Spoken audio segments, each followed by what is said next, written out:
My name is Kent Hooper. We're here in Franklin, Tennessee at my studio, which is the House of Big.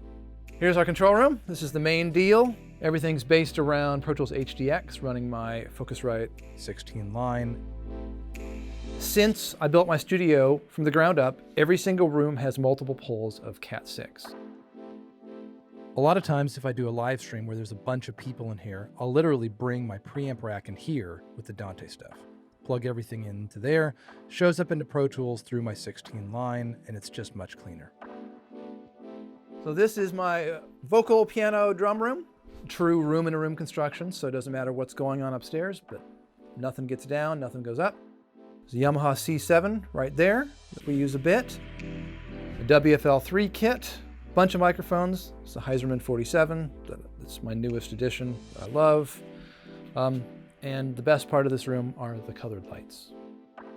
My studio here, when we built it, I built it to be really a control room facility and then my main recording room, which has got the piano and a drum kit. And I wanted another space, so if we were cutting a guitar artist and a singer at the same time, we could do that. I just wanted another room. So this is my B room. We just finished this room about 2 years ago. That's a 1915 piano that used to be my great-grandparents'. So we've got 3 poles of Cat 6 in here, which is plenty, so I can run one for Dante, one for my headphone system. I can use pretty much any room in my house. This is the basement. We have 2 floors above. All I need is a Dante preamp, my ISA 828 or whatever, and I'm ready to go. Over here is kind of my side station. Essentially, if I'm in programming mode, I switch my speakers over here and do my work here, and then I go back to mix position when it's time to mix. A couple fun vintage pieces from my youth. This was the very first keyboard I ever had, the Juno 106. Prophet 600 was the very first keyboard to have MIDI. And the OB8, of course, is a legend. And this is a Wurlitzer 200A that I had painted to have sparkles.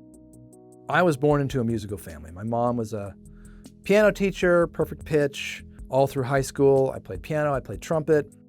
I think it was probably buying my first synth, like that Juno 106. When I first got that, it was like, okay, there's creativity on a musical standpoint, but there's toys, there's buttons, there's gizmos, and I've always just loved tech. We've got a vintage Focusrite Red 3 over here for compression, and a couple other fun little mastering pieces here and there. Pro Tools for all my audio stuff. I have a big screen because bigger is better. And then there's a fair amount of fun outboard here.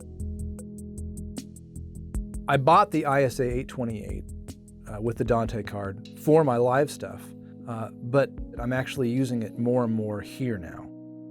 The 828 does pretty darn great for just about everything, but with an SM7 on a vocal, it's perfect.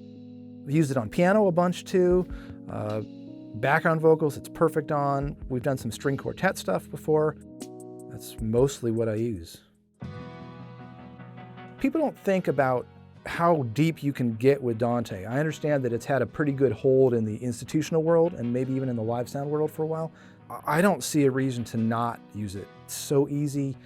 And adding on rooms, oh, you want to put a guitar cabinet in a bathroom? Well, okay, just throw some Cat 6 in there and it's done. You know, it's just so easy, and there's no going back.